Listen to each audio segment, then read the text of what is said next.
யாரோடும் பேசாம ஒரு தீவ போல நாளெல்லாம் வாழ்ந்தேனே. வேரோடு சேராத ஒரு பூவை நம்பி வீழ்ந்தேனே. அடி தன்னோட இறகெல்லாம் கண் முன்னே விழுந்தாலும் பறவைகள் தேடாதே.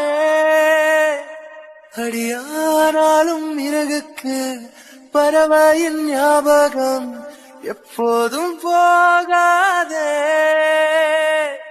ஏனோ வலிகளும் மறையல, ஏனோ அழுதிட தோணல, நானோ சிதறிய கண்ணாடி. போ தனிமரம் நானடி, போ எனக்கு